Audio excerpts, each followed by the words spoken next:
Welcome sa DRS 2.0. Fresh at nagbabagang happenings ba ang hanap mo? Mga padabarkads man yan o mga trending topics? Pues, sagutan natin yan. Kaya naman isubscribe nyo na ang ating channel para sa mga nagbabagang balita everyday. Welcome back again sa ating YouTube channel mga kadabarkads. And for today's video, ang pag-uusapan natin ay tungkol sa mga importanteng ganap sa loob at sa labas ng Itbulaga. So kanina masayang sinalubong tayo ng mga Itbulaga host at pinaalala nga po nila ang magaganap na concert mamaya dyan po sa Music Museum na pwede pa rin kayo now na maka-avail ng VIP pass na matatagpuan nyo lang po sa YouTube channel ng TBJ.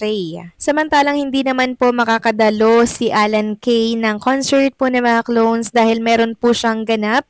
Para po yan sa Casino Pilipino, Bacolod. Yes po, nasa Fisher Hotel, Bacolod City po itong si Alan Kay.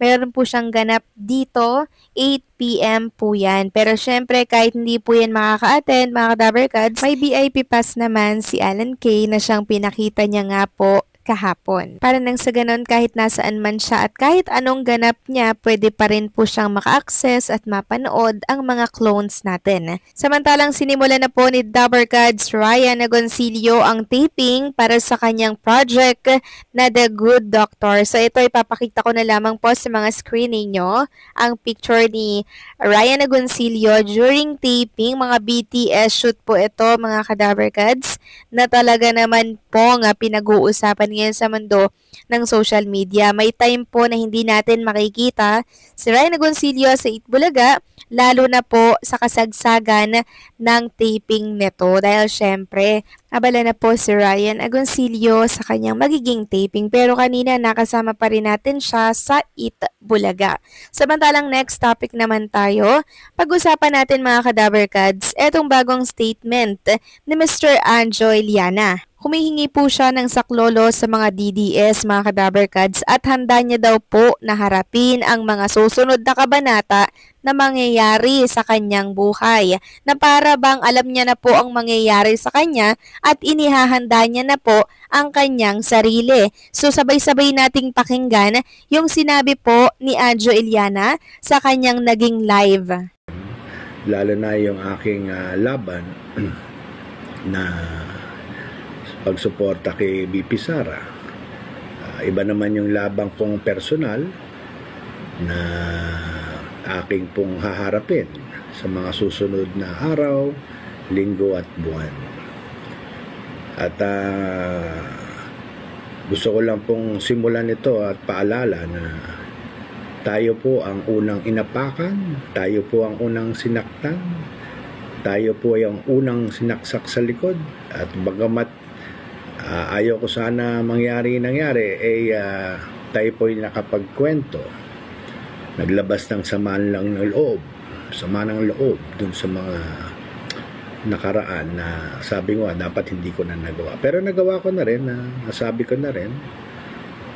Kaya harapin na lang natin kung ano yung mga ibabato sa atin. Sa lahat po ng mga naririnig yung kasiraan, marami po dun ay hindi totoo. Marami po doon ang ginagawa na lang nila, pinalalaki na lang nila, ginagawa nila isang malaking masamang tao. Dahil sa ako po ay nakapagkwento lang. Yun lang. At sabi ko nga, kung meron ako nasaktan, meron akong nabulgar sa pagsasabi ng totoo, kung tayo po ay may sala dyan sa batas, harapin po natin. Pero at least po ay yun lang naman po ang ating nagawa. At wala po tayong ginawang maliwanag lang, wala po tayong ginawang malaking krimen, wala po tayong taong winalang hiya. Tayo'y tao na nagkakamali sa pamamagitan ng pagkwento siguro, pagsasalita, pero hanggang doon lang. Titingnan natin kung ano yung mga susunod na darating na kabanata, pero again, salamat po from the bottom of my heart for you being there, supporting me. Malaking bagay po to sa akin kasi mag-isa po ako dito. Ang labang ko po ay kalabang ko isang malaking higanting institusyon. At mag-isa lang ako dito sa laban na ito. Pero hindi ko nararamdaman na mag-isa ako dahil nandyan kayo. Nandyan kayo, nagko-comment, nandyan kayo, nagbibigay sa akin ng moral boost, nandyan kayo para magdasal para sa akin, kaya malaking bagay na po sa akin yan. Maraming salamat po sa inyo at samahan niyo ako sa aking bagong lakbay kung saan po to papunta. Maraming salamat from the bottom of my heart. Salamat po, lalo na sa inyo mga DDS. Thank you.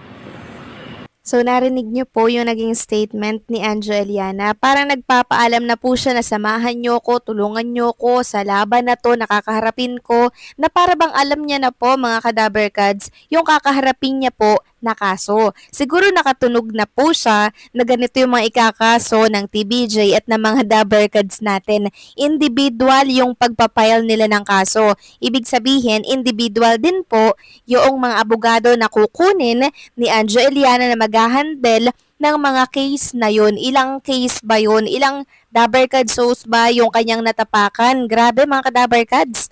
Talagang pudpud ang kanyang bulsa dito. Kasi ilang daberkads yun, ipagpalagay natin na 10 daberkads, edi 10 abogado din yung kailangan niya pong ihanda dito.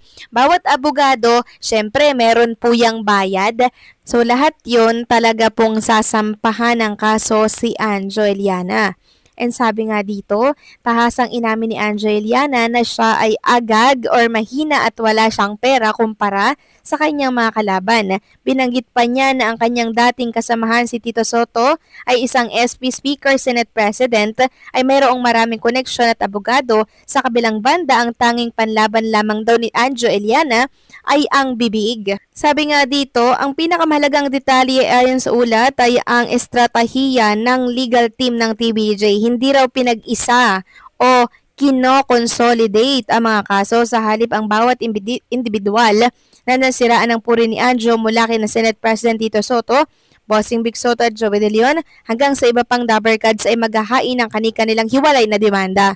Kabilang sa mga kaso ang cyber libel, defamation at slander batay sa mga individual na kwento na ginawa ni Eliana laban sa kanila. So ayan po mga kadaberkads, individual na kaso, individual din syempre yung abogado na hahawak po ng kaso. Ibig sabihin, milyon-milyon at limpak-limpak na pera ang gagastahin dito ni Anjo Eliana para syempre madepensahan yung mga isinampang kaso laban sa kanya. Nako mga kadaberkads, sobrang kawawa dito ni Mr. Anjo Eliana, kaya pala siya ay mugto ang mata sa kanyang naging live dahil hindi niya na pala kaya ang kanyang kakaharapin at mukhang alam niya na po mga kadaberkads. Well, ginusto niya yan, siya ang gumawa niyan, kaya harapin niya kung ano yung nararapat, di po ba? So paano mga kadaberkads, anong say niya dito? Please comment down below.